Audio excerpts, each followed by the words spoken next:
ایک چرسی کو رات 3 بجے بیٹا پیدا ہوا۔ پیدا ہوتے ہی چرسی نے ایک تھپڑ مارا۔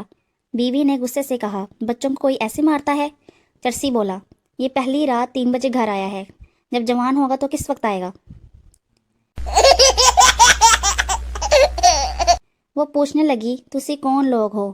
میں بھی آنکھوں میں آنکھیں ڈال کے کہہ دیا، ویلے لوگ، کوئی تکلیف؟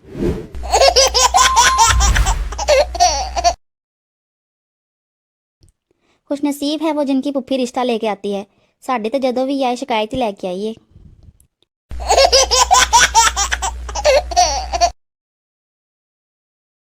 پھپھو بیٹا، آپ کافی بڑے ہو گئے ہو۔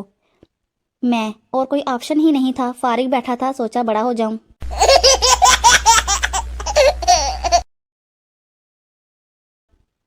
کسی کے شادی میں جاؤ تو لوگ کہتے ہیں کھانا کھا کر جانا۔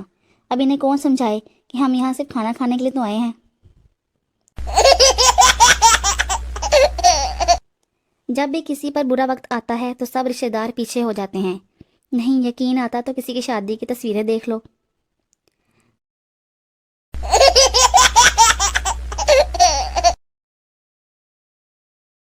جتنا پھل ختم شریف تقسیم کرتے ہو، اتنا پھل مرنے والوں کو کھلاتے، وہ 2 سال اور جی لیتا۔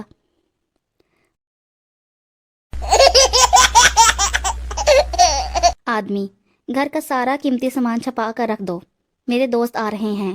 بیوی، کیوں آپ کے دوست چوری کر لیں گے؟ آدمی، نہیں پہچان لیں گے۔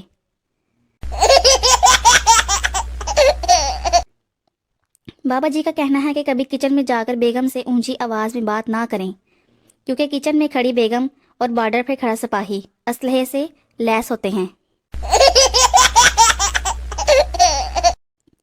چوم کر اس کے ہاتھوں کو میری وفا کو جوش آیا۔ واہ واہ، پھر کیا؟ اس کے بھائی نے دیکھ لیا اور مجھے ہسپتال میں ہوش آیا۔ شاہ جہاں نے محبت میں تاج محل بنوایا تھا۔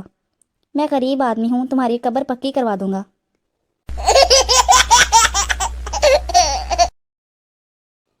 کل میں نے ایک لڑکی سے پوچھا کہ تمہاری ہلکی ہلکی مونچھیں کیوں ہیں؟